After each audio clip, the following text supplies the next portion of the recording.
Astaghfirullah. Bismillahirrahmanirrahim.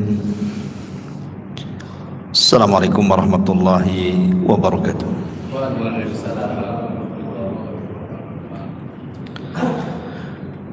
Alhamdulillah, assalatu wassalamu ala rasulillah wa ala alihi wa sahbihi wa mawalah wa la hawla wa la quwata illa billahi wa ba'du. Alhamdulillah, segala puja dan puja hanya milik Allah subhanahu wa ta'ala. Salawat dan juga salam kita hadiahkan kepada Rasul kita Nabi besar Muhammad sallallahu alaihi wa ala alihi wasallam. Ma'asyiral muslimin, jamaah salat Isya yang dimuliakan Allah subhanahu wa ta'ala. Alhamdulillah, kita berada di permulaan bulan Sya'ban, di mana bulan Sya'ban ini bulan diangkatnya amalan-amalan kita.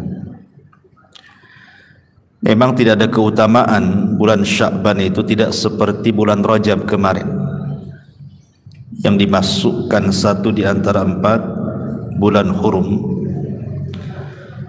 dan bukan pula seperti Ramadan yang memang pemimpinnya bulan-bulan.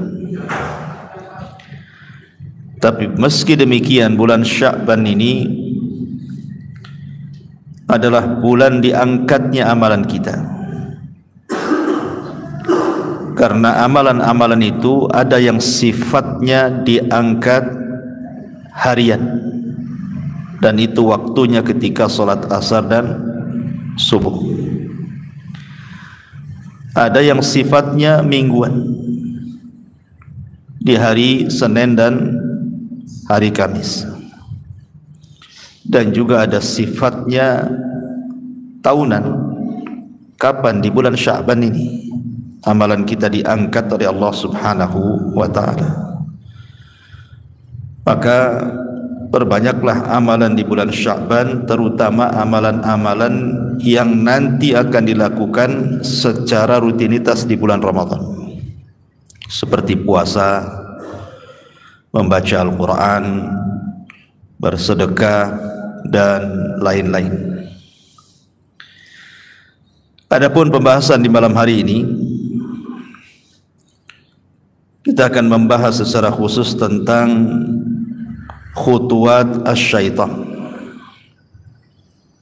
tentang jerat-jerat syaitan atau langkah-langkah syaitan ketika menggoda anak Adam.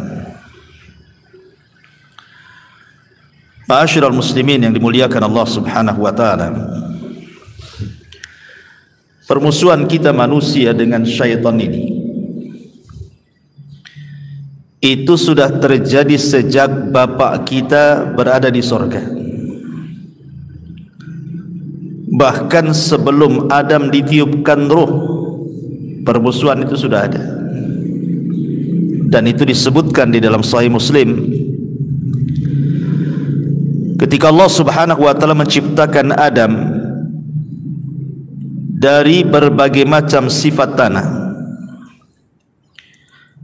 kemudian dibentuk sedemikian rupa, maka Allah biarkan bentuk Adam itu sampai mengeras, belum ada ruh. Kemudian iblis tahu bahwa Allah subhanahu wa ta'ala menciptakan makhluk selain para malaikat dan selain dirinya dari kalangan jin. Disitulah iblis mulai hasad. Dia datang ke patung Adam yang belum ditiupkan ruh, kemudian kadang masuk dari lubang telinga, keluar dari lubang hidung, masuk dari lubang hidung, keluar dari lubang dubur. Kemudian iblis mengatakan, sesungguhnya makhluk yang Allah akan ciptakan ini makhluk yang lemah. Kenapa? Fa innahu ajwab, karena banyak rongga di dalamnya. Berarti makhluk ini banyak kelemahannya. Pasti dia perlu minum, makan dan begitu seterusnya. Sehingga iblis mengatakan, "Lau sullitu alayya." Kalau seandainya dikuasakan kepadaku Adam ini, la uhlikanna, aku akan hancurkan dia. Ini belum ditiupkan ruh. Iblis sudah sesumbar seperti itu. Ditambah-tambah ketika betul-betul Allah tiupkan ruh. Kemudian Allah Subhanahu wa taala firmankan, wa idh qala rabbuka lil malaikati inni ja'ilun fil ardi khalifah. Dan ketika Rabbmu berkata, sungguhnya aku akan menjadikan khalifah. Malaikat ketika itu sempat menawarkan diri dan mengatakan, ya Rabb, kalau seandainya kelak makhluk yang kau akan ciptakan ini akan menumpahkan darah dan akan banyak merusak di bumi, sebaiknya kami sajalah yang kau turunkan ke bumi. Tidak usahlah diciptakan Adam tu. Tetapi Allah mengatakan, aku lebih paham dari ciptaanku dibandingkan kalian. Maka ketika itulah Allah Subhanahu wa taala perintahkan para malaikat untuk sujud. Apa yang terjadi? Fasajadu, semua malaikat sujud, illa iblis, kecuali iblis. Disinilah permusuhan kedua. Setelah ditiupkan ruh, iblis tidak mau sujud. Apa alasan iblis tidak mau sujud? Alasan iblis tidak mau sujud karena ada syubhat di kepalanya, dengan mengatakan, ana khairum minhu, khalaqtani min nar wa khalaqtahu min tin. Ya Rabb, aku kan lebih baik dibandingkan dia.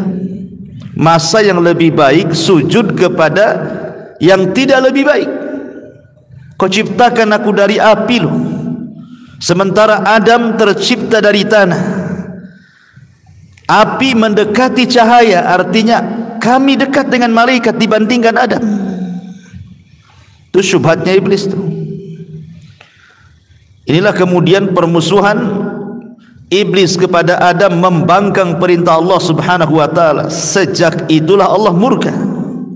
Dan Allah katakan, fakhruj minha fa innaka rajim wa inna 'alaika la'nati ila yaumiddin. Keluar kau iblis, engkau terkutuk. Sesungguhnya laknatku akan melekat kepadamu sampai hari dibangkitkan kiamat. Kemudian iblis pun melihat kemurkaan Allah Subhanahu wa taala, bukannya bertobat, malah dia mengatakan, qala fa anzirni ila yaumi yub'atsun. Kalau begitu ya Rabb, tangguhkan usiaku sampai hari kau bangkitkan kiamat ini. Maka Allah Subhanahu wa taala mengizinkan permintaan iblis dan mengatakan, innaka minal munzarin. Kalau begitu, baik, saya akan berikan kau tangguhan. Subhanallah. Ketika iblis merasa aman bahwa dia tidak akan pernah mati dan akan dimatikan kelak ketika bumi dan alam semesta ini dikiamatkan, maka dia punya kesempatan semakin hancur, semakin jahat, dan semakin ada kesempatan untuk balas dendam kepada Adam. Dari sini dia mengatakan, qala fa bi izzatika la ughwiyannahum ajmain. Dengan kemuliaanmu ya Rabb, aku akan sesatkan semua keturunan Adam ini.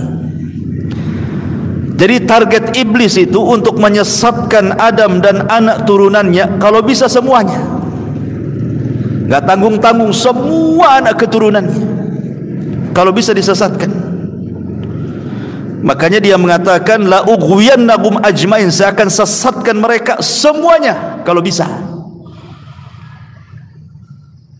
Tetapi keinginan iblis tidak tercapai karena tidak semua terkena rayuan iblis kan. Ada orang-orang yang tidak terkena rayuannya, illa ibadaka minhumul mukhlasin, kecuali hambamu yang ikhlas. Tetapi kebanyakan turunan Adam itu menjadi pengikut iblis, bahkan bandingannya 1 berbanding 999. Lihat bandingannya itu.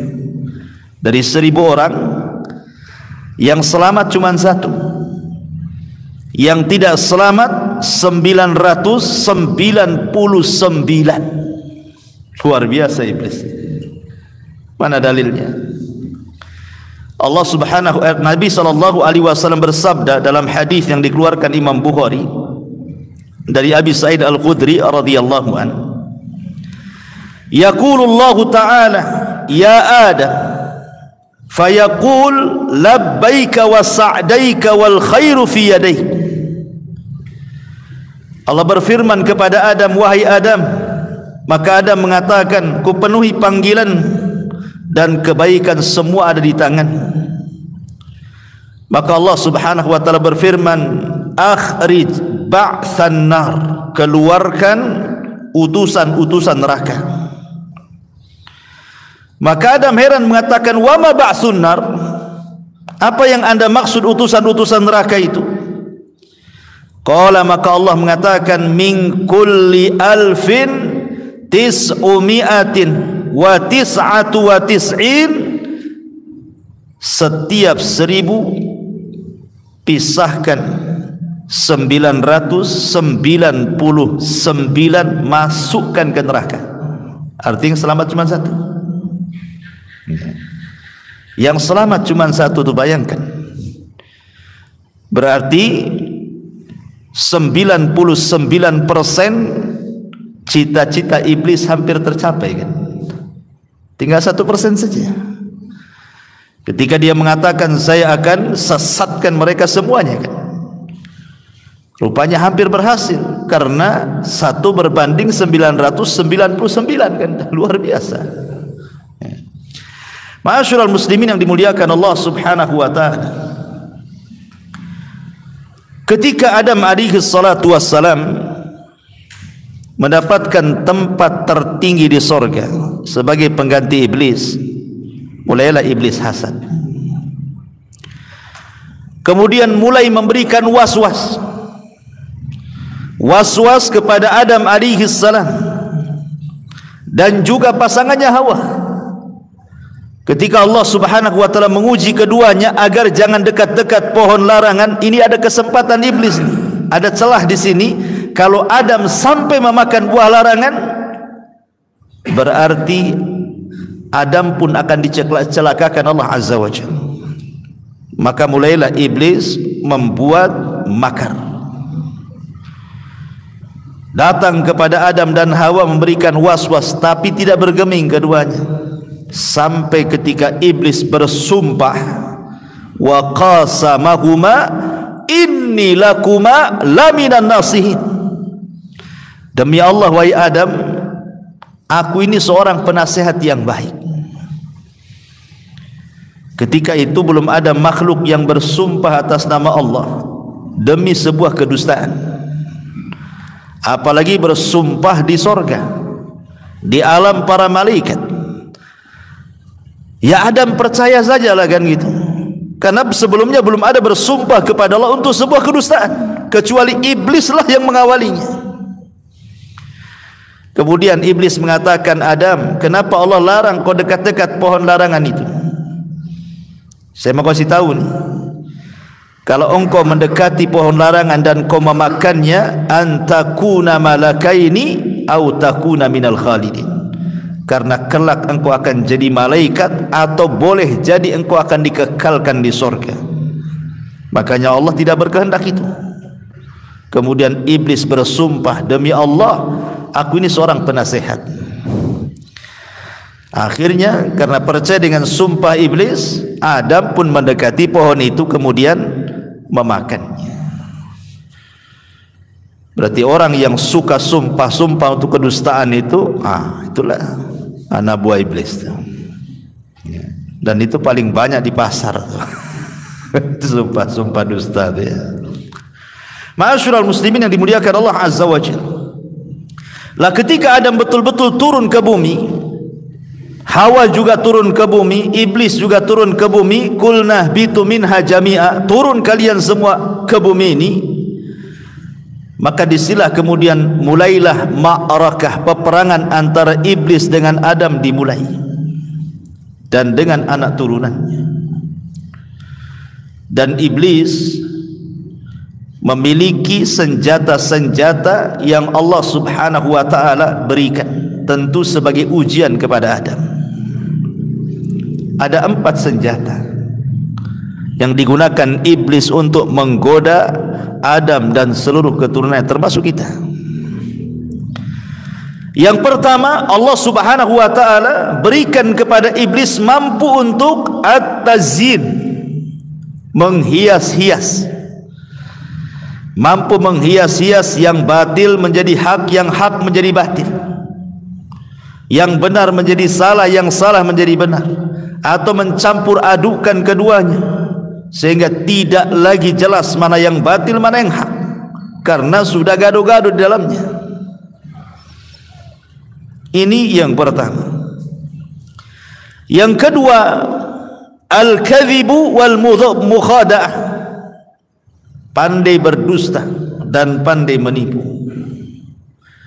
Kemudian yang ketiga, Allah buat Adam tidak bisa melihat iblis, dan iblis sanggup melihat Adam dan turunannya. Dan ini yang paling sulit ikhwan, melawan musuh di depan muka, nampak kelihatan batang hidungnya, dengan melawan musuh yang tidak kelihatan. Susah dilawan ikhwan. Macam mana cara namparnya? Kalau jelas batang hidungnya kita tempelin aja lah si iblis itu kan. Lah ini tak nampak pula, macam mana caranya? Ini yang kemudian agak sulit kita menghadapi mereka, dan mereka mudah pula menghadapi kita.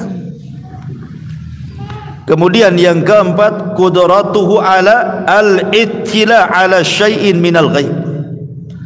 Allah berikan kemampuan kepada iblis dan juga turunannya, mampu dibukakan atau ittilah.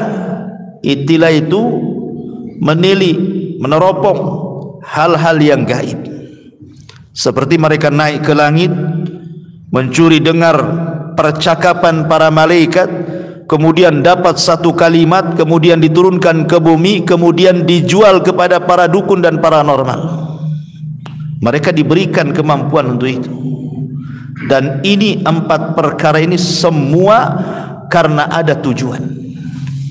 Apa tujuannya? Yang pertama, supaya semua manusia dibuat syirik dan kufur. Ini tujuan pertama iblis. Gimana caranya membuat manusia itu jatuh kepada kesyirikan dan kekufuran. Dan disebutkan di dalam surah Al-Hasyr ayat 16, kamatsali syaitan idz qala lil insani kfur, seperti permisalan syaitan yang mengatakan kepada manusia, kafirlah kamu. Jadi tujuan yang pertama ini yang paling besar, bagaimana manusia itu menjadi kufur kepada Allah dan menyekutukan Allah Azza wa Jalla, dan berhasil. Karena Allah mengatakan wa ma yu'minu billahi wa ma yu'minu aktsaruhum billah illa wa hum musyrikun, dan tidaklah beriman kebanyakan manusia kecuali mereka menyekutukan Allah. Lihat hari ini orang-orang yang percaya dengan paranormal, para dukun, para bomo, percaya dengan tangkal-tangkal, jimat-jimat, tempat-tempat klinik, keramat-keramat, dan begitu seterusnya menyebar. Berhasil iblis membuat orang kufur. Kemudian yang kedua, tujuan iblis adalah isya'atul fahsyah, berusaha menyebar keburukan, menyebar kejahatan, menyebar kemaksiatan di tengah-tengah umat manusia. Ini tujuan yang kedua. Dan tujuan akhir daripada iblis ini adalah dia akan mengajak sebanyak-banyaknya Adam dan keturunannya untuk menjadi sama-sama penghuni neraka jahanam. Itulah inti daripada iblis itu, menyesatkan anak Adam. 3 perkara ini. Ma'asyiral muslimin yang dimuliakan Allah Azza wa Jalla. Makanya iblis itu bagaimana caranya orang itu kufur, itu yang paling utama. Sampai-sampai dijelaskan dalam hadis dari Sabrah bin Abi Faki. Dia mengatakan, aku mendengar Nabi SAW bersabda, inna syaitan qa'ada libni Adam bi'atrukihi faqa'ada lahu bitariqil Islam. Sesungguhnya syaitan duduk untuk menghalang-halangi anak Adam dari berbagai macam jalan. Setan duduk menghalangi jalan bagaimana orang itu jangan sampai masuk Islam. Kemudian iblis akan memberikan was-was, tuslimu wa tadaru dinaka wa dina abaika wa abaika wa abai abaika. Buat apa kau masuk Islam? Apakah engkau akan meninggalkan agamamu, agama bapak-bapakmu dan agama moyang-moyang? Kemudian fa'asahu fa'aslam. Tetapi ada juga yang tidak menuruti kata-kata iblis, dia pun tetap nekat masuk Islam. Dari sini kita tahu bahwa iblis berusaha menghalang-halangi hidayah. Jangan sampai orang itu masuk ke dalam Islam, atau yang sudah masuk Islam bagaimana dikeluarkan dari Islam. Itulah tujuan inti daripada iblis, supaya sebanyak-banyaknya iblis mendapatkan pengikut di neraka. Ma'asyiral muslimin yang dimuliakan Allah Azza wa Jal. Dan permusuhan itu ditandai ketika kelahiran setiap anak Adam. Jadi kalau ada bayi lahir, disitulah iblis menancapkan permusuhannya. Dengan cara apa? Dengan cara menusuk lambungnya. Makanya setiap bayi yang dilahirkan pasti menangis. Kenapa menangis? Karena ditusuk oleh syaitan. Tapi tusukan ini tidak memadaratkan, hanya sekedar menabuh genderang perang, seolah-olah setan mengatakan, kau lahir, aku musuhmu. Gitu maksudnya. Udah dikasih tahu itu sejak bayi itu, udah ditoel tuh, aku musuhmu. Itu waktu bayi lahir itu ya. Kecuali 2 bayi yang tidak ditusuk lambungnya, Maryam dan putranya Isa bin Maryam.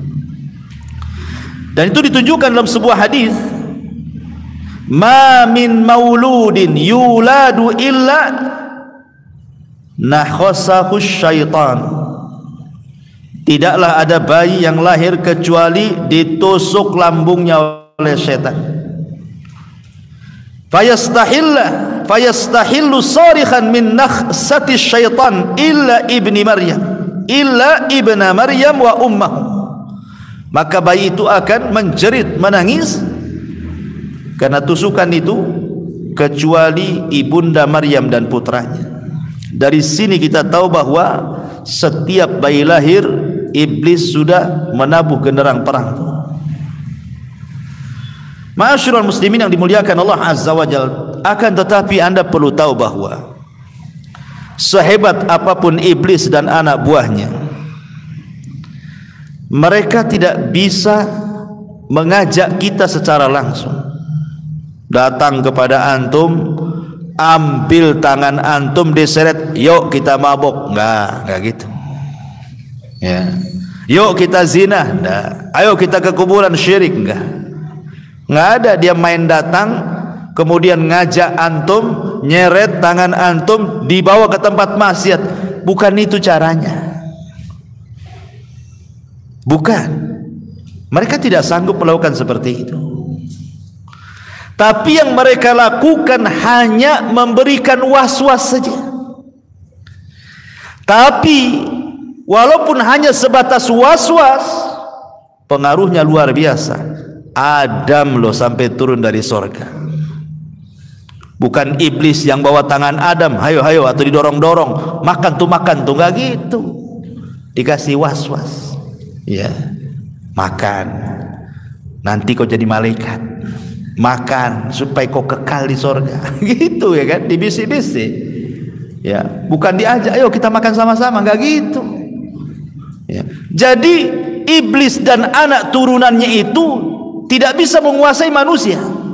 Dia hanya bisa memberikan was-was. Tapi dahsyatnya was-was bisa menurunkan abina Adam dari sorga. Luar biasa. Makanya Allah mengatakan Qul a'udzu birabbin nas. Di situ ada min syarri waswasil khannas. Masih was-was saja dia, tapi luar biasa pengaruhnya. Ya. Dan terkadang iblis itu ketika mengarahkan manusia tidak langsung kepada perkara besar, tidak, tetapi ada khutuwat namanya, ya, ada langkah-langkah.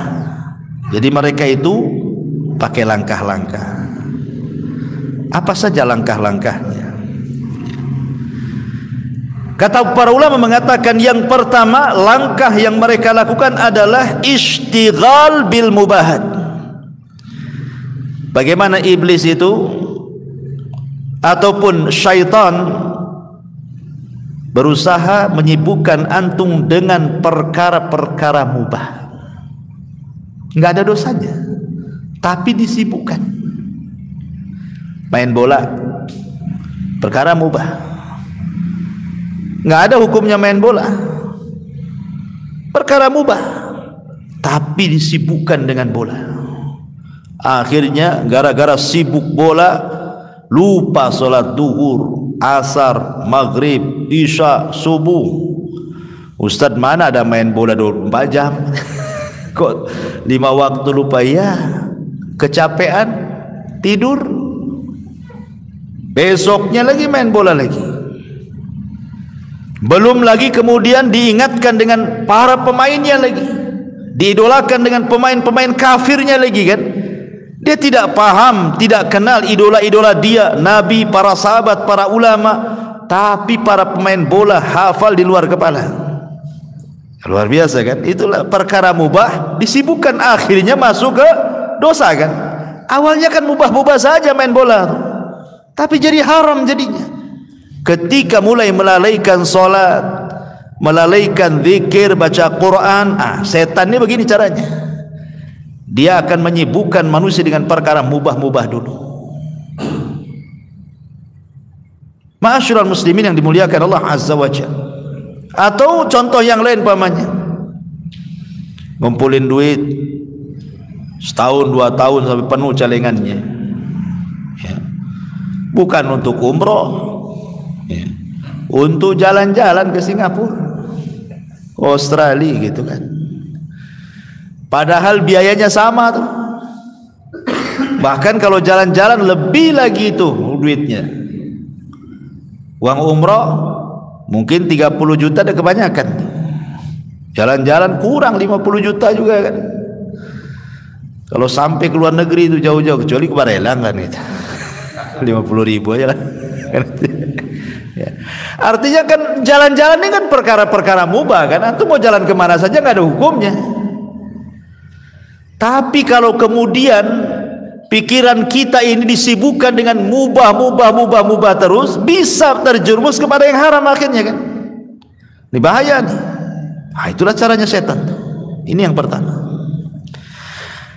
Kalau sudah berhasil, maka dia akan naik lagi ke atasnya sedikit. Apa itu? Tahawun fi syubuhat.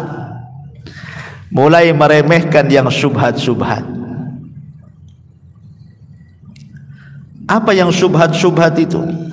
Banyak. Yang halal itu jelas, yang haram itu jelas, nah yang tengah-tengah itu tak jelas. Itulah syubhat namanya. Syubhat itu tengah-tengah antara halal dan haram. Tapi siapa yang meninggalkan syubhat, kata Rasul, maka dia telah menjaga agamanya. Siapa yang masuk ke dalam syubhat, berarti dia sudah masuk ke perkara haram. Makanya kata para ulama, kata Abdullah bin Mas'ud radhiyallahu an, wa inna ahadakum lan yazala bi khairin mattaqallaha. Manusia itu akan senantiasa di atas kebaikan selama dia bertakwa kepada Allah. Wa idza syakka fi nafsihi syai'un sa'ala rajulan. Tapi kalau sudah mulai ragu-ragu, cepat tanya sama orang alim, cepat tanya sama ustaz, sama ulama, fasyafahu minhu, supaya terhilangkan dari syubhatnya. Tanya kalau nggak tahu, ya, jangan main labrak aja kan. Ini boleh nggak? Ini boleh nggak? Pinjol boleh nggak? Nih, umpamanya. Kalau ragu-ragu tanya hukumnya. Jangan habis melakukan syubhat baru tanya pula. Tanya dulu. Kalau ragu-ragu itu tanya. Ada loh ustadz yang ngasih dalil riba itu boleh katanya, tapi jangan banyak-banyak katanya. Sikit aja itu boleh itu. Saya dengar ada dalilnya itu. Dalilnya Quran lagi loh ustaz kata. Apa itu? Allah melarang itu yang memakan riba, wala ta'kulur riba adhafam mudha'afa. Janganlah kalian makan riba berlipat-lipat. Artinya kalau tidak berlipat-lipat hanya satu lipat saja. Begitu maksudnya. Berarti boleh tuh. Dia hanya membaca ayat ini. Bagaimana dengan ayat yang lain? Wadharu ma baqiya minar riba, kata Allah, tinggalkan semua jenis riba, mau yang besar mau yang kecil. Kalau orang tidak tanya kepada orang alim, nanti akhirnya jatuh ke syubhat di situ. Itu hati-hati itu jadinya. Ini banyak yang terjun pada perkara syubhat ini. Ini kalau setan dah berhasil di sini, naik lagi dia. Pandai setan itu. Apa itu? Mulai dia jatuh kepada al-muhtaqirat minadz-dzunub. Dia mengenteng-entengkan melakukan dosa, memudah-mudahkan melakukan dosa. Makanya kenapa seorang ulama bernama Sa'ad Bilal ibn Sa'ad ibni Tamim al-Qasi, yang diriwayatkan oleh Abdullah ibn Mubarak dari Auza'i, kata beliau, la tanzur ila sigharil ma'siyati walakin unzur li azamati man asaita. Jangan pernah melihat kecilnya sebuah dosa, tapi lihatlah engkau sedang berbuat dosa kepada siapa. Jangan dilihat kecilnya sebuah dosa, tetapi lihatlah Anda sedang berbuat dosa sama siapa. Karena kalau orang sudah meremeh-remehkan dosa, ini bahaya. Ini kan dosa kecil saja, gak apa-apa, kan belum dosa besar. Kan gitu ya. Kalau bahasa seperti ini, maka Umar bin Khattab radhiyallahu anhu mengatakan, la saghirata ma'al istimrar. Tidak ada dosa kecil kalau dilakukan terus-terusan, ya besar juga lah kan itu. Ibarat antum mengumpulkan satu kerikil tiap hari, lama-lama menggunung juga tuh kerikil tuh. Maka jangan kemudian terjebak dengan pembagian dosa. Ada dosa kecil, ada dosa besar. Ini kan kecil saja, belum besar katanya. Nggak apa-apalah kan gitu, sekali-kali katanya. Subhanallah kan itu ya. Ini hati-hati. Sebab nih, kalau sudah terbiasa meremehkan dosa kecil ataupun mengenteng-entengkan amal, mengenteng-entengkan berbuat amal, melakukan kewajiban, melakukan sunnah dan begitu seterusnya, maka syaitan akan naik lagi tuh yang keempatnya itu. Apa itu? Irtikab al-mubiqat. Mulai dia menghancurkan dengan cara melakukan dosa besar. Disuruhnya untuk melakukan dosa besar itu. Kata Nabi SAW dari hadis Abu Hurairah radhiyallahu an yang dikeluarkan Al-Bukhari, kata Nabi SAW, ijtanibus sab'al mubiqat, jauhi oleh kalian 7 perkara yang menghancurkan kalian. Sahabat mengatakan, apa itu Rasul?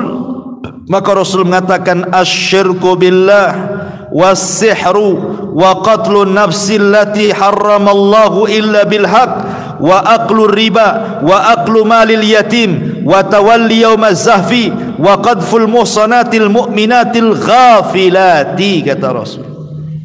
Apa 7 perkara itu? Pertama, kesyirikan. Yang kedua, sihir. Yang ketiga, membunuh jiwa tanpa hak. Yang keempat, makan riba. Yang kelima, makan harta anak yatim. Yang keenam, lari dalam peperangan. Dan yang ketujuh, menuduh wanita baik-baik dikatakan seorang pezina. Mulai kepada mubiqat, ya. Gimana orang didorong-dorong sama syaitan itu untuk melakukan dosa besar? Membunuh, minum khamr, berjudi, dusta, ghibah, macam-macam dosa besar itu. Kalau sudah berhasil nih, tingkatan yang paling tinggi, bagaimana manusia ini sampai taraf kepada kekufuran. Gimana ini? Ini udah balik kecil nih ke atas-atas. Gimana kok jadi kufur? Bahkan dalam sebuah hadis Nabi SAW mengatakan, ya'ti syaitan ahadakum, syaitan akan datang berikan was-was kepada salah seorang di antara kalian.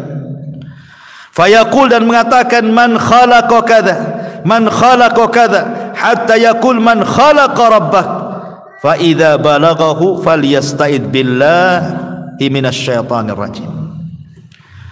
Maka syaitan akan membisikkan, siapa yang menciptakan ini? Oh Allah. Siapa yang menciptakan itu? Allah. Siapa yang menciptakan ini? Allah. Siapa yang menciptakan kita? Allah. Terakhir, siapa yang menciptakan Allah? Terakhir itu pertanyaannya tuh. Awalnya, siapa yang menciptakan bumi? Allah. Siapa yang menciptakan langit? Allah. Siapa yang menciptakan gunung? Allah. Siapa yang menciptakan pohon? Allah. Terakhir pertanyaannya, siapa yang menciptakan Allah, katanya. Kan gitu. Itu dibisikkan sampai tingkat ke situ. Makanya Imam Ibnul Qayyim rahimahullahu ta'ala, beliau mengatakan, syaitan itu ketika membawa khutuwat, langkah-langkahnya, maka akan membawa 6 langkah, kata Imam Ibnul Qayyim. Imam Ibnul Qayyim mengatakan ada 6 langkah, itu senjata syaitan untuk menyesatkan anak Adam. Apa 6 langkah itu? Yang paling tinggi, al-kufru billah, kekufuran kepada Allah. Yang kedua, an yuqi'aka fil bid'ati, bagaimana orang itu supaya berlaku bid'ah. Setelah syirik, kufur, baru di bawahnya bid'ah. Kemudian di bawahnya lagi fi kabairi dzunub, dosa besar. Kemudian di bawahnya lagi fi saghairi dzunub, dosa-dosa kecil. Kemudian di bawahnya lagi at-tawassu fil mubahat, menghabiskan waktunya hanya untuk melakukan perkara mubah, akhirnya melalaikan dari ketaatan. Dan yang terakhir, kata Imam Ibnul Qayyim, disibukkan dengan perkara-perkara yang tidak afdal dan meninggalkan yang afdal. Salat di rumah kan gak apa-apa, ya. Salat di masjid afdal, salat di rumah gak apa-apa, ya sudahlah di rumah saja. Jadi selamanya di rumah aja itu, nggak mau ke masjid ya. Itu kan meninggalkan yang afdal dan melakukan yang tidak afdal. Seperti itu, ikhwan. Jadi ma'asyiral muslimin yang dimuliakan Allah Azza wa Jalla, pertama kufur, dibuatkan orang untuk kufur. Dan kufur ini kan banyak macamnya. Ada namanya kufur al-juhud wa takdzib, menentang dan mendustakan, seperti kufurnya orang-orang Yahudi kepada Nabi SAW. Tahu yang benar tapi mengingkari kenabian. Ada namanya kufur i'rad wal istikbar, berpaling dan sombong, seperti kufurnya iblis kepada Allah tidak mau sujud ketika Allah perintahkan sujud kepada Adam. Atau kufur syak, ragu-ragu terhadap Allah, hati-hati. Ataupun mungkin kufur nifak, orang-orang munafik yang menyembunyikan kekufuran dalam hati dan menampakkan keislamannya. Ini kekufuran namanya. Kemudian di sana ada di bawahnya disebut dengan bid'ah. Allah Subhanahu wa taala mengatakan, afaman zuyyina lahu su'u amalihi fara'ahu hasanan. Apakah seperti orang yang dihiasi padanya keburukan amalannya, tetapi seolah-olah dia melihat amalan yang buruk itu baik. Kenapa? Bagaimana orang itu bisa tobat kalau seandainya yang buruk dianggap baik, yang bukan ibadah dianggap ibadah? Ya sulitlah tobatnya. Ini kan ibadah, padahal bukan ibadah kan itu. Makanya sering saya katakan bahwa bahaya bid'ah ini, satu, dia pelakunya sulit untuk bertobat, beda dengan maksiat. Kenapa? Karena ahli maksiat yang dilakukannya tahu itu maksiat. Tahu, orang berzina tahu zina itu maksiat. Orang lagi nyolong nyuri, tahu dia nyolong. Coba tanya pencuri, nyolong tuh baik nggak? Pasti bilang tak baik nyolong. Loh, kenapa kau nyolong? Tuh makan lah, kan itu ya. Coba ahli bid'ah antum katakan seperti itu, enggak. Baik, berpahala. Yang kedua, tidak semua maksiat itu bid'ah, tapi semua bid'ah itu maksiat. Pencuri tidak dikatakan ahli bid'ah. Pezina antum katakan ahli bid'ah? Ya bukanlah. Itu maksiat, ahli maksiat. Kemudian maksiat itu ikhwan tidak ada turunannya pengen jadi ahli maksiat. Tidak ada umpamanya pencuri berdoa, ya Allah jadikan anakku sama seperti aku pencuri. Tidak ada. Pezina mengatakan, ya Allah jadikan anakku germo. Tidak ada. Tidak ada. Sejahat-jahatnya orang itu pasti berdoa, cukuplah abimu saja yang mencuri. Kau jangan, kau jadi ustaz. Kan itu ya. Tapi ahli bid'ah tidak. Kalau bisa anaknya kayak dia, karena merasa di atas kebaikan, makanya bahaya. Setan suka tuh di situ. Masuklah setan dari jalur yang kedua ini. Kalau kemudian tidak berhasil juga, diturunkan tuh. Untuk apa? Bagaimana dia melakukan dosa besar? Gimana dia caranya masuk ke dosa besar nih? Syirik tak bisa, kufur tak bisa, bid'ah tak bisa, turun. Gimana caranya dia disibukkan dengan zina, disibukkan dengan khamar, disibukkan dengan judi, disibukkan dengan ghibah, dengan dusta, macam-macam dosa besar. Oh, ini kuat imannya nih. Turun lagi. Ya. Dengan cara apa? Kata Imam Ibnul Qayyim, dimasukkan ke dosa-dosa kecil. Tengok handphone, bagus nengoknya, ceramah Abu Merah, ya kan? Ada iklan pula kawan di situ. Iklannya pula sabun mandi. Artisnya pula perempuan, ada auratnya. Dipandang pula nggak disekip, mata pun tak disekip. Nengok aja gitu, harusnya disekip lah matanya, bukan hanya handphonenya saja kan itu ya. Itu kan dosa kecil juga, nampak aurat di handphone kan itu. Masyarul muslimin, oh ini kuat imannya rupanya. Turun lagi ke bawah. Oh tak bisa ini. Dosa besar tak bisa, dosa kecil tak bisa. Disibukkan dengan perkara mubah. Suruh jalan sana, suruh main ini, main itu. Akhirnya lupa, dia kecapean. Walaupun dia tidak lupa sholat, tapi kan badan capek. Akhirnya gak khusyuk pula dia sholat kan, ngurangi kehusyuan, ngurangi tumaknina, dan begitu seterusnya disibukkan. Oh dia tidak bisa disibukkan dengan perkara mubah, disibukkan dengan perkara yang tidak afdol, ditinggalkan pula perkara afdol. Ya, begitulah langkah-langkah syaitan. Masyarul muslimin yang dimuliakan Allah Azza wa Jalla. Di dalam Al-Quranul Karim ada beberapa ayat, saya akan sebutkan langkah-langkah syaitan itu ada di beberapa tempatnya. Pertama, ketika Allah Subhanahu wa taala bicara tentang langkah-langkah syaitan, Allah Subhanahu wa taala bicara soal seputar makanan, ya. Kemudian seputar syariat ataupun agama. Karena Allah mengatakan udkhulu fi silmi kafah wa la tattabi'u khutuwati syaitan. Masuklah ke dalam Islam secara keseluruhan, jangan ikut langkah-langkah syaitan. Ya. Artinya bahwa syaitan itu ketika memberikan langkah-langkah kepada manusia itu, dia akan membuat langkah dari berbagai macam, dari ibadah, dari muamalah, dari persoalan makan, minum, macam-macam, dari semua bab. Ya, saya akan contohkan secara singkat saja. Seperti umpamanya kita masuk dalam bab ibadah. Kita masuk dalam bab ibadah dulu. Di dalam sebuah hadis Nabi sallallahu alaihi wasallam mengatakan dari Abdullah ibn Mas'ud radhiyallahu an, dzukira inda Nabi sallallahu alaihi wasallam rajulun faqila ma zala naiman hatta asbah ma qama ila shalah faqala dzaka ar-rajul bala syaitanu fi udhuni.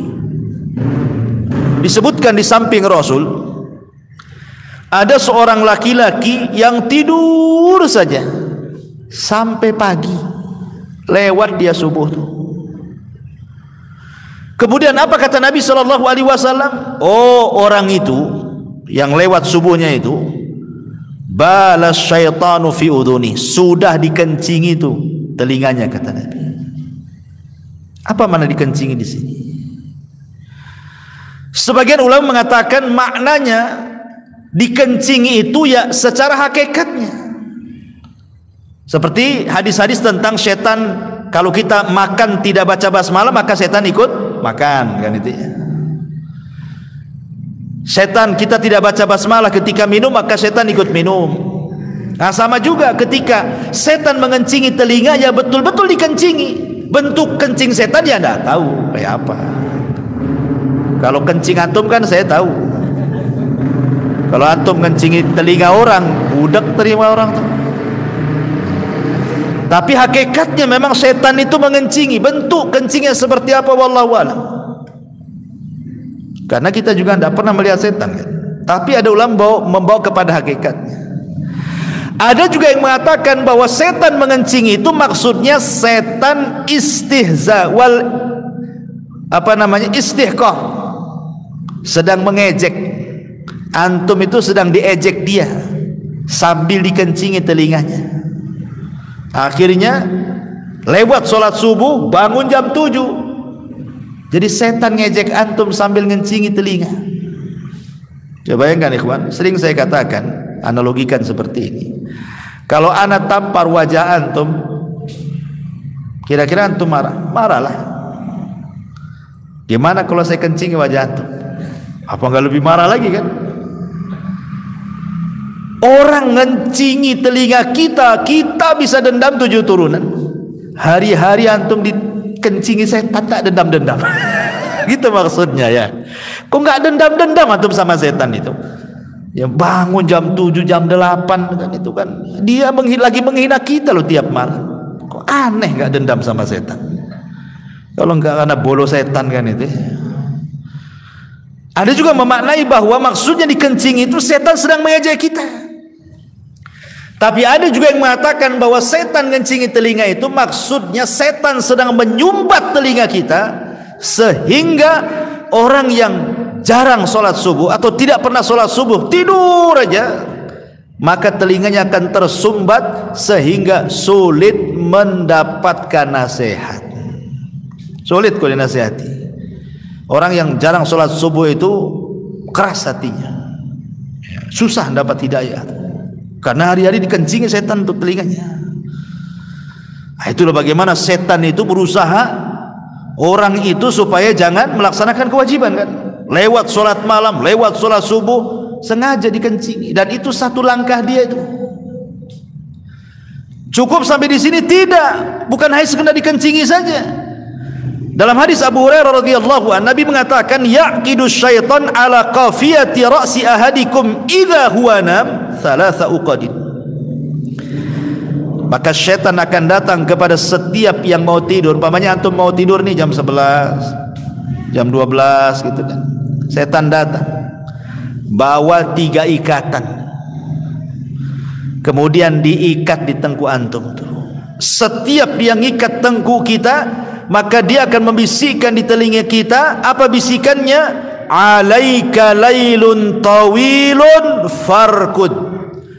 Malam masih panjang, tidur, tidur. Nah, itu bisikannya.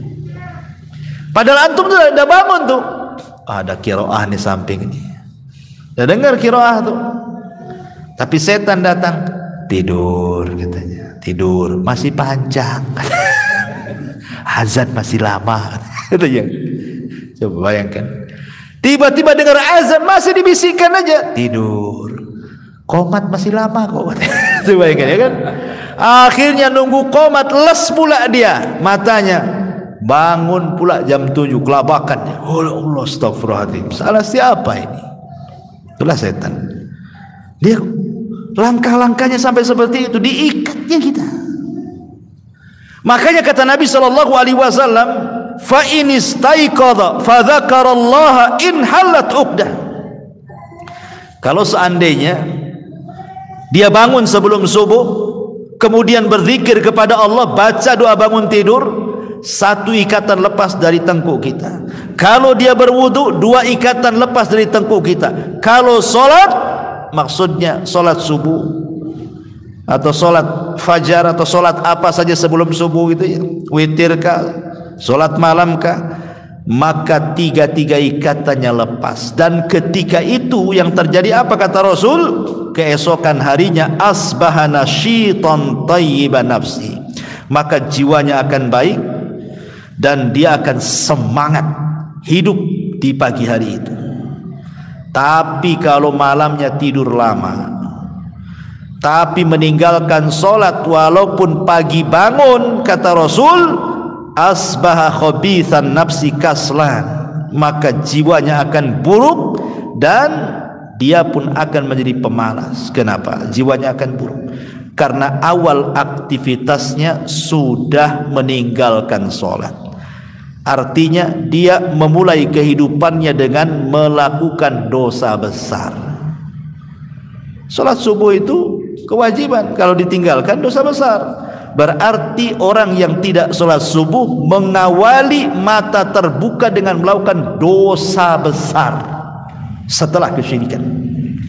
Artinya mengawali hidupnya dengan laknat, dengan laknat hidupnya. Nanti malamnya nggak sholat isya lagi, langsung tidur, diakhiri dengan laknat pula lah hari itu. Awal laknat, tengah laknat, akhir pula laknat. Subuh tinggal, duhur tinggal, asar tinggal, maghrib tinggal, isya tinggal, 5 laknat dalam sehari. Cemana mau berkah hidupnya?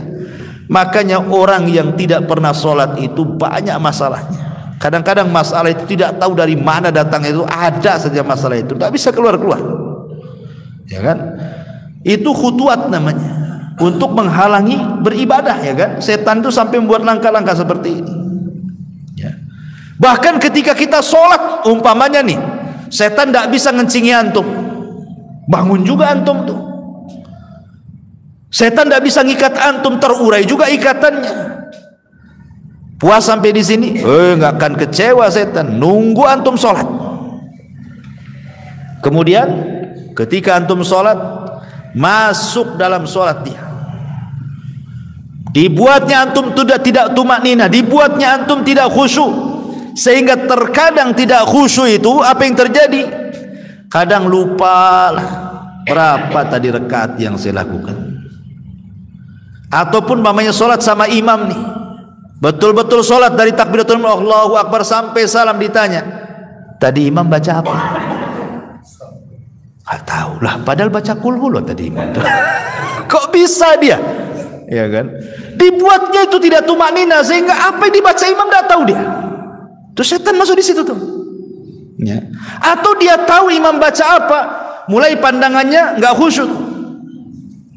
Apalagi depannya ada lawan politiknya, pakai kaos pula lain beda, mengajar kampanye di masjid kan. Gitu kan. Nah, jadi kadang-kadang masuk tuh ikhtilas yakhtalisuhu syaitan. Pandangan kita tidak dibuat satu titik ke tempat sujud, dibuat pandangan kita kemana-mana. Dan kata Rasul, itulah orang yang sedang dicuri oleh setan. Apa yang dicuri? Dompetnya? Bukan, kehusuannya dicuri, sehingga dia tidak fokus pandangannya, nengok kemana-mana, sekali nengok cicak kawin pula. Bahaya nih kan. Nah, itu mulai dari situ tuh setan masuk dari sholat. Ataupun safnya itu centang perenang tuh, ada yang maju, ada yang mundur, jauh-jauh lagi safnya itu, tidak mau rapat. Apa kata Nabi SAW ketika bicara masalah saf itu? Rusu atau sawu sufufakum wa qaribu bainaha wa hadu bil a'naq fa walladhi nafsi biyadi inni la ara syaitan yadkhulu min khalali saffi ka'anna al-hadh. Kata Rasul. Kata Rasul, luruskan, rapatkan, karena aku melihat ada setan masuk di celah-celah itu. Jadi dia akan berusaha sampai-sampai ada namanya setan itu disebutkan dalam hadis Nabi SAW, namanya hinzib. Ada setan namanya hinzib. Setan hinzib ini dia masuk kemudian ke dalam perut. Dibuatnya lah perut antum itu bunyi kerbak kerbuk gitu kan. Aduh, batal nih.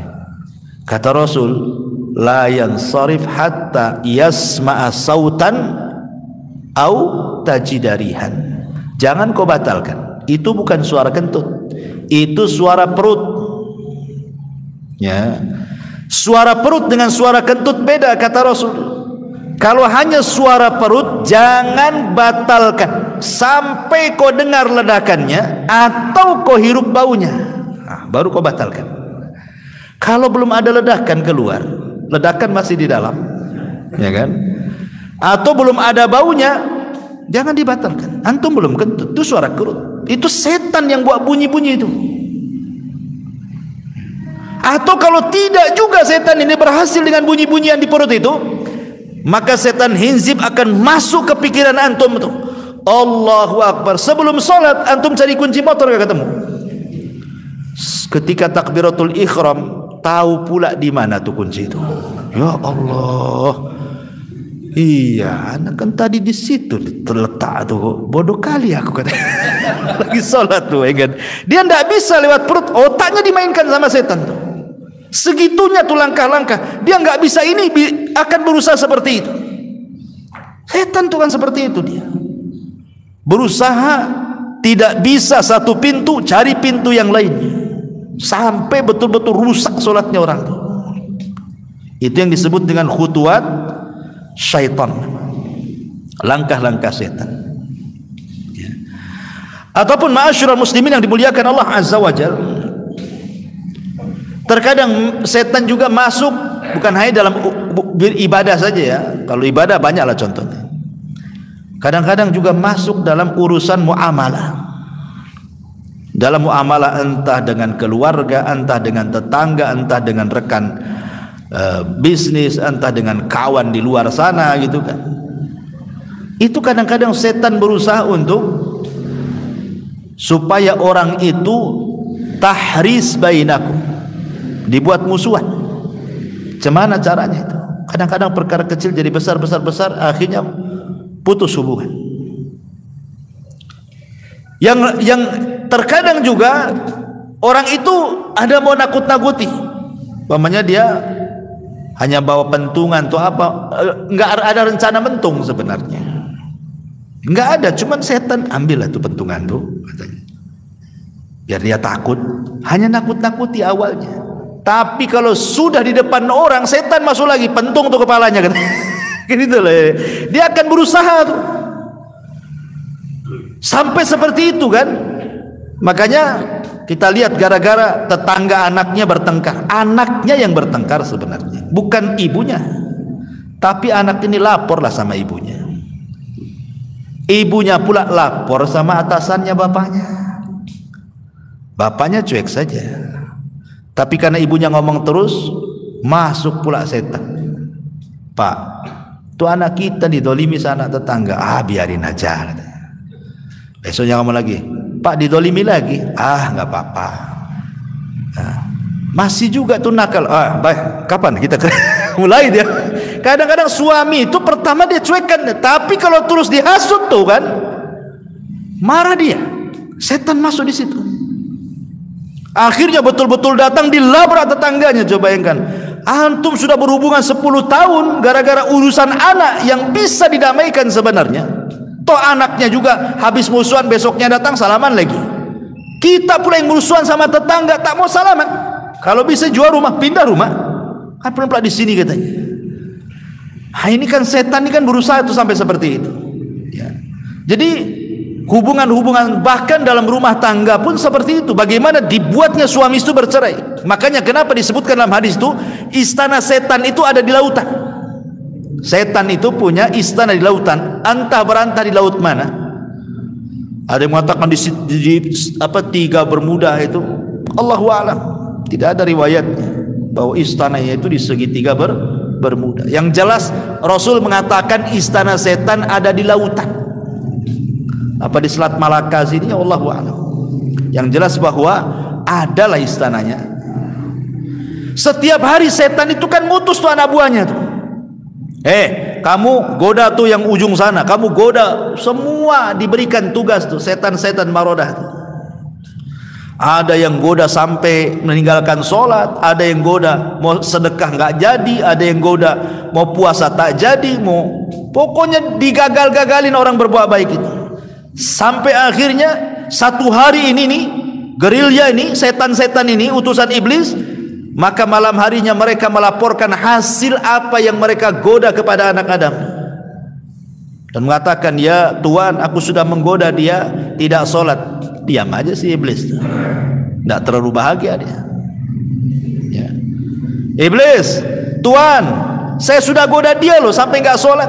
Duhur, asar, maghrib, isya, subuh, berhasil saya 5 waktu dia tak sholat katanya. Iblis diam saja. Kenapa? Ngapain kau goda? Dari dulu pun tak pernah sholat dia katanya. Kan gitu ya. Ngapain digoda katanya? Orang nggak pernah sholat gak usah digoda lah. Dari dulu pun nggak pernah sholat. Artinya bahwa, tetapi ketika kemudian ada anak buahnya berhasil tuh meretakkan suami istri, bangkit dari singgasana iblis tuh, diambilnya piala, sini kamu, diletakkan pula di kepalanya. Anta, kamulah yang paling top, katanya. Iblis paling senang kalau seandainya ada anak buahnya yang bisa meretakkan suami istri. Kenapa? Karena korbannya banyak. Kalau orang sholat, tidak sholat, satu dia aja korbannya tuh. Tapi kalau berumah tangga, apalagi anaknya banyak nih, korbannya banyak. Ya, suami jadi korban, istri jadi korban, anak-anak jadi korban. Nanti suami curhat sama keluarga, keluarganya jadi korban. Istri pula curhat sama kawannya, kawannya jadi korban. Curhat sama rumah tangganya atau sama keluarganya, keluarganya pula jadi korban. Banyak itu korbannya, akhirnya musuhan itu dua keluarga itu.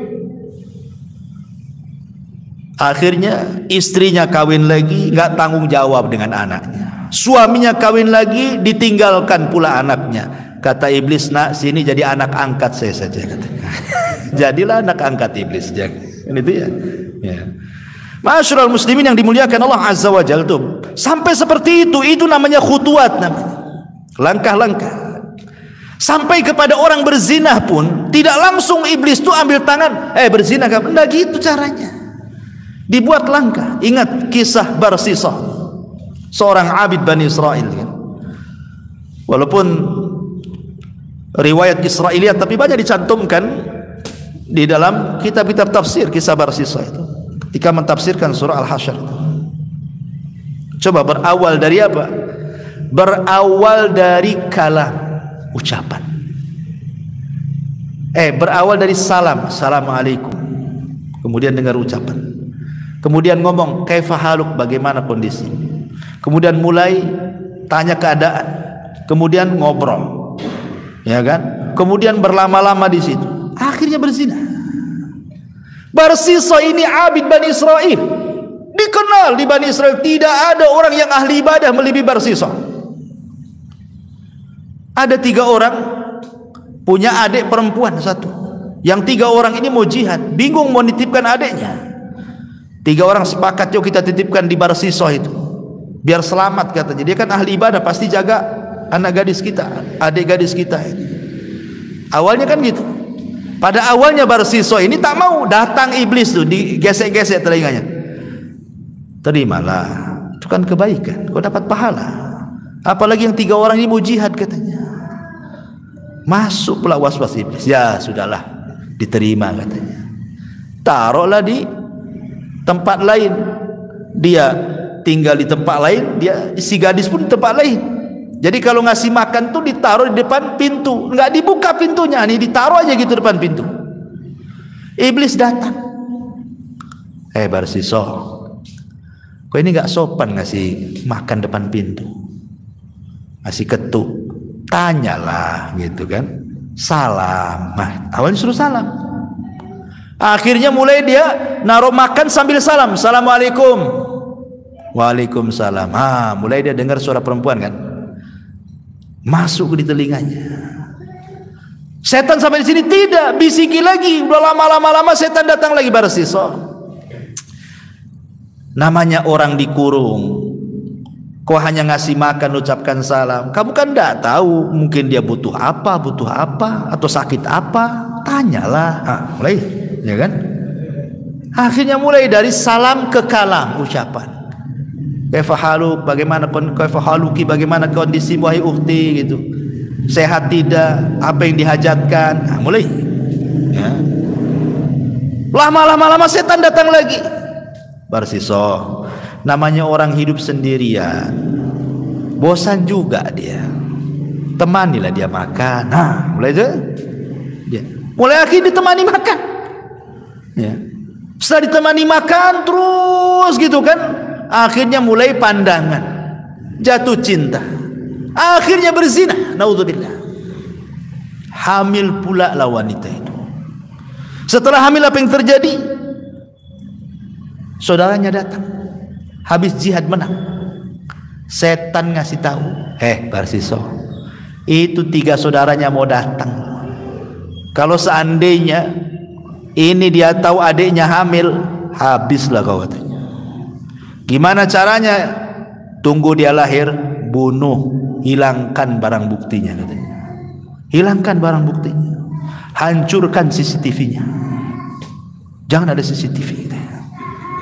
Akhirnya semua dibunuh bayinya. Setelah dibunuh bayinya, datang pula si iblis itu. Barsisa, memang alat bukti sudah hilang, tapi apakah kau yakin wanita itu nggak akan bicara? Pastilah akan bicara. Kau sudah membunuh bayinya, mana dia terima katanya. Kalau dia sampai ngomong sama saudaranya, habis kau katanya. Kata Barsisa, lu apa yang harus lakukan? Bantai juga ibunya katanya. Dibunuh ibunya. Langkah-langkahnya coba. Dikuburkan di belakang rumahnya. Dah hilang barang buktinya. Datanglah 3 saudaranya nanyakan, mana adik saya katanya. Kata Barsisa, tak tahu. Semenjak kalian pergi dia pun pergi, tah berantah ada di mana. Nih yang ngomong Pak Ustadz, Pak Kiai ahli ibadah, ya sajalah kan gitu. Nggak mungkin lah Ustadz bohong katanya kan. Iyalah, udah pulang. Menyesal mereka. Ya, kenapalah dulu dititipkan kalau harus hilang juga katanya. Malam-malam setan datang ke 3 orang ini, dibisikkan dalam mimpinya bahwa Barsisa lah yang membunuhnya.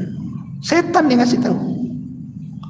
Akhirnya 3-tiganya bangun, mimpinya semua sama. Mimpinya semua sama, baik saudara yang pertama, yang kedua, yang ketiga. Kan aneh, kok mimpi, kok jamaah gitu kan, bareng-bareng. Semua sama isi mimpinya. Ngamulah 3 orang ini. Ambil pedangnya, terbantai si Barsisa, kurang ajar katanya. Sebelum 3 orang ini sampai di rumah Barsiswa, iblis pula dah sampai di Barsiswa. Barsiswa, yang 3 orang udah tahu loh kau yang membunuh itu. Tapi aku bisa menyelamatkan kamu, enteng gampang tuh katanya. Gimana caranya katanya? Sujud kau kepada aku katanya. Pas si Barsiswa sujud, 3 orang ini datang. Akhirnya iblis pun lari, dibunuhlah Barsiswa dalam posisi sujud kepada iblis. Lihat bagaimana khutuat di sini kan. Langkah, langkah, langkah sampai mati kufur. Ya. Hati-hati. Bermain medsos kan juga awalnya kan gitu ya, kenalan. Copy pastenya bukan perkara apa. Ambil di ustaz-ustaz sunnah juga copy pastenya itu. Ngasih jempol lah itu ukhti itu kan. Mulailah kenalan. Sangka antum ustaz. Ya. Akhi ukhti aja tuh ngomongin. Kayak syar'i kali itu kan. Di medsos itu hati-hati tuh, yang bujang-bujang tuh. Ya. Nanti kenalan. Ya, pacaran. Enggak pacaran Ustaz. Pacaran syar'i katanya. Gimana pacaran syar'i itu? Yang ngingetin kalau pas malam bangunlah ukhti sholat malam. Itu pacaran syar'i itu katanya kan. Ngingetin sholat. Coba kan. Alhamdulillah, itu bukan pacaran syar'i. Jadi nanti lama-lama pasti juga akan ke situ kan. Karena Rasul yang mengatakan seorang itu wajib berzina. Mata bisa berzina mendengar, melihat. Telinga bisa berzina mendengar. Lisan bisa berzina berbicara. Tangan kaki bisa berzina. Dan kemaluan yang kelak akan membenarkan atau mendustakannya. Dan begitu kata Nabi. Karena memang selangkah seperti itu. Itulah caranya khutuwati syaitan. Tidak langsung setan menyeret. Gak ada yang mau manusia diseret setan itu. Tapi kalau di langkah-langkah sikit-sikit pasti mau. Itulah bahayanya langkah-langkah syaitan. Masyaallah muslimin yang dimuliakan Allah Azza, dan banyak lagi ya. Bisa juga masuk dari kemarahan. Marah itu kan dari setan. Kata Rasul, al-ghadabu minasyaitan. Marah itu dari setan. Apabila marah maka berwudulah. Ada yang mengatakan hadis ini lemah. Tapi ada juga yang mengatakan kalau kau marah berdiri, duduk. Kalau kau marah duduk, baring. Kalau kau marah juga baring, wudu. Kalau kau marah juga wudu, solat. Kalau habis solat juga marah, pergilah jauh-jauh. Masih marah juga. Artinya kan lihat bagaimana ketika setan juga menggunakan langkah, maka dalam Islam juga ada langkah-langkah melawannya. Nggak bisa begini, nggak bisa begini, kan itu ya. Antum marah berdiri, duduk. Masih marah juga, baring di aspal. Gitu ya. Oh nggak bisa juga, ambil ke tempat wudu, sholat. Jadi supaya seperti itu, supaya ada langkah-langkahnya kan. Atau setan juga masuk pada al-ajalah, tergesa-gesa. Tergesa-gesa itu dari setan, bukan dari Allah.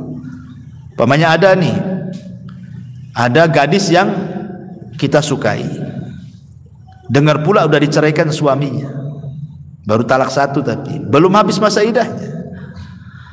Tapi kadang memang si istri juga sudah suka ingin nikah dengan kita, sementara dia belum habis masa idahnya, main lamar aja antum. Terjadi nikah di masa idahnya. Sah nikahnya? Tidak sah. Yang lebih parah lagi bukan tidak sah nikahnya.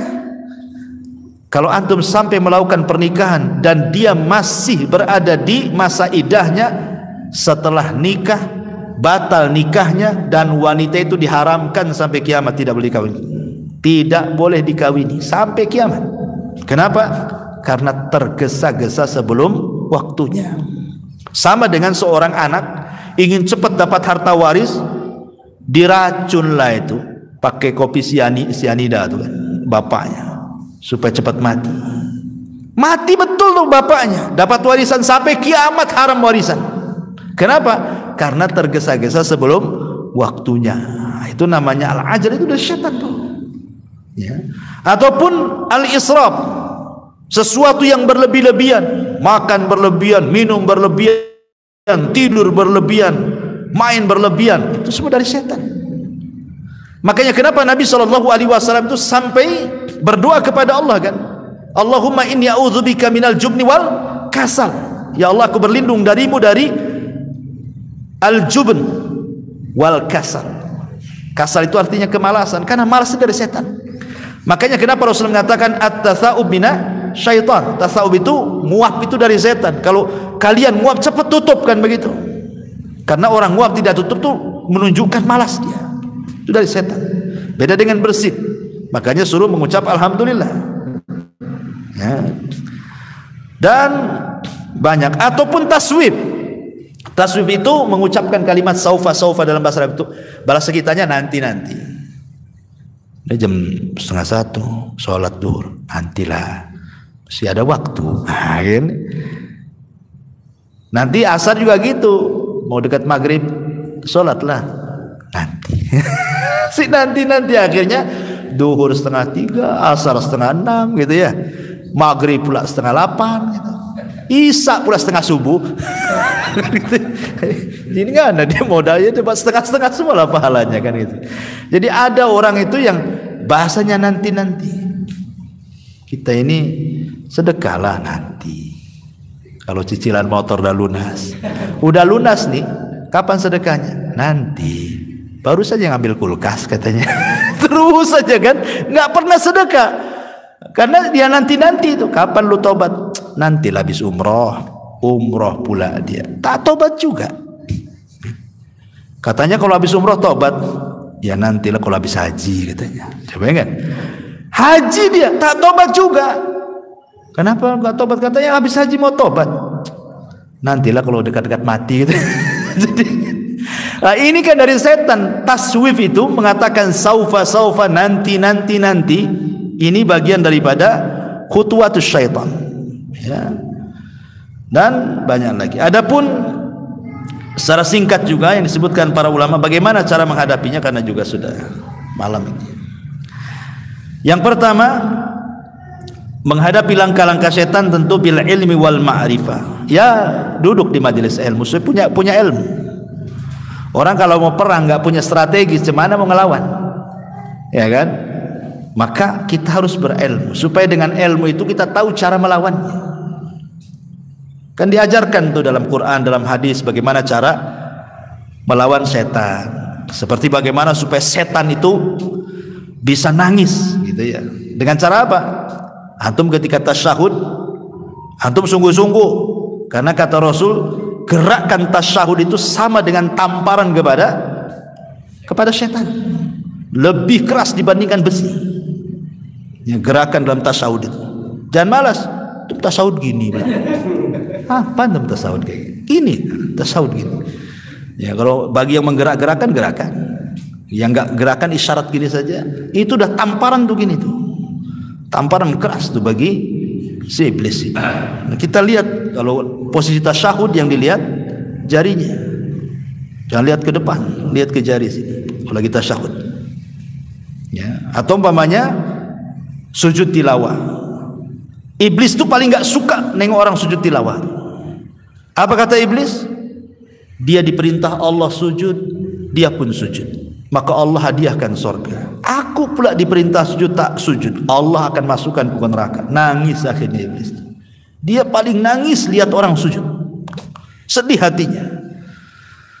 Ya, karena iblisnya iblis, ikhwan, itu tidak pernah mencela Allah.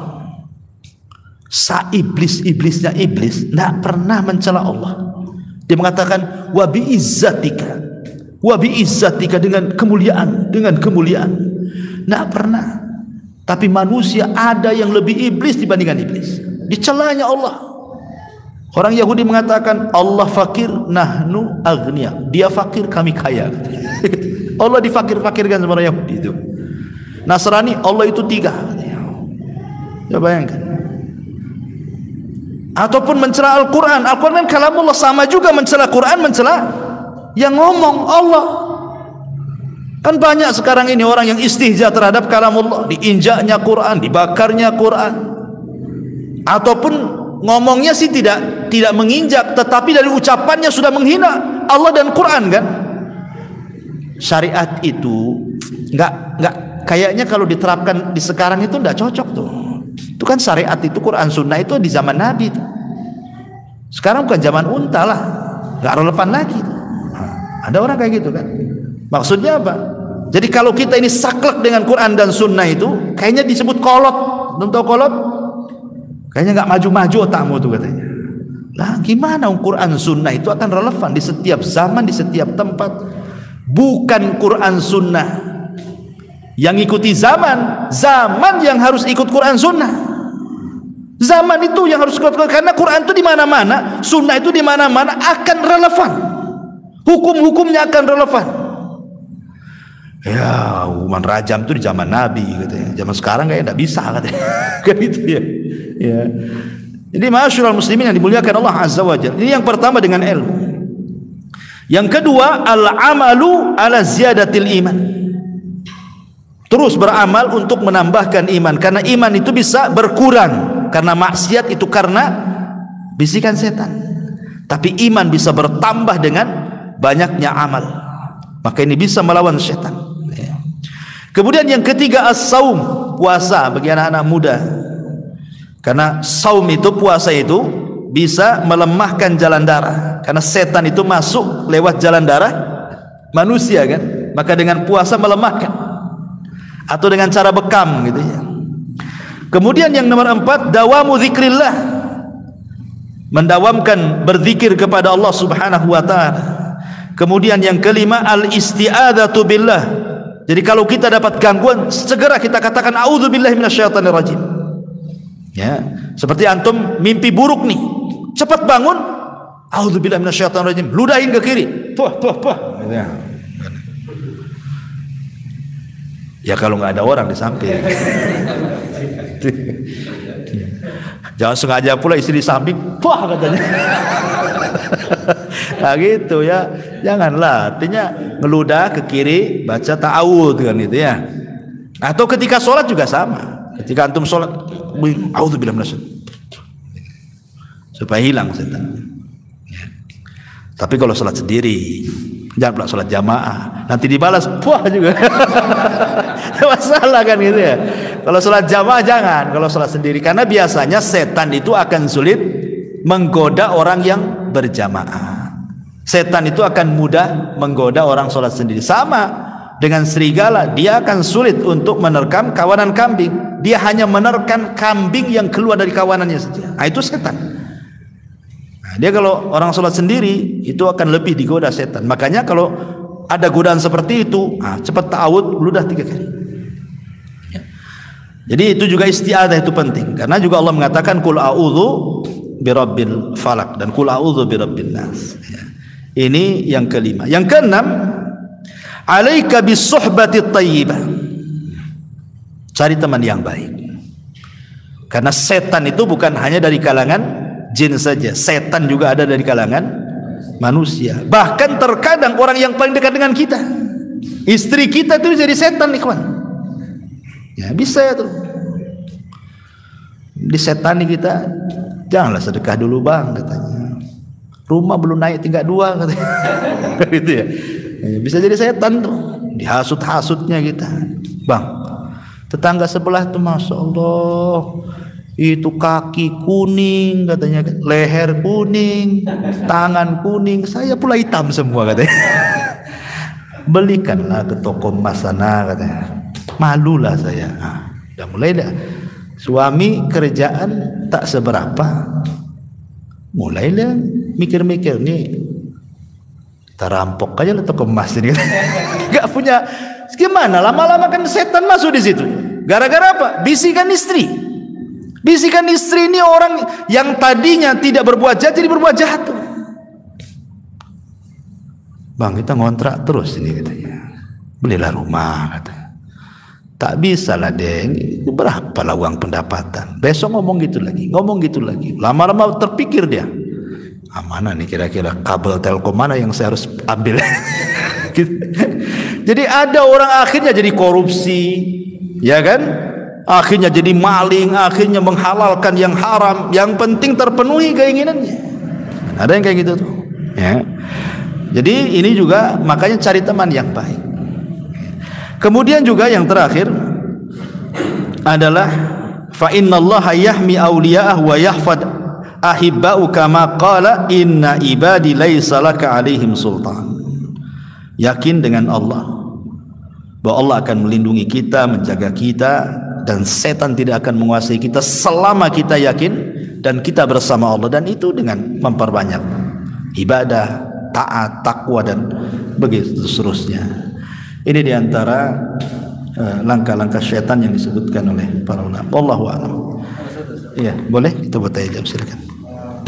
Sehubungan dengan lembaga pertanian, saya baru kemarin pagi saya buka di ayat semesta itu katanya biar mau apa namanya robek macam jadi hampir macam sampah disimpan kan dan bisa diguna lagi. Disebabkan kemarin itu bukan dari kebencian, tapi supaya jangan sampai masuk. Iya, nggak apa-apa untuk menyelamatkan. Nggak apa-apa, memang begitu. Dan pernah terjadi dengan Utsman ibn Affan. Utsman ibn Affan membakar Quran, tapi kiroah yang tidak disepakati. Kan dulu kan di zaman Utsman jadi khalifah, ada laporan para sahabat mau perang sesama sahabat, gara-gara apa? Gara-gara bacaan Quran.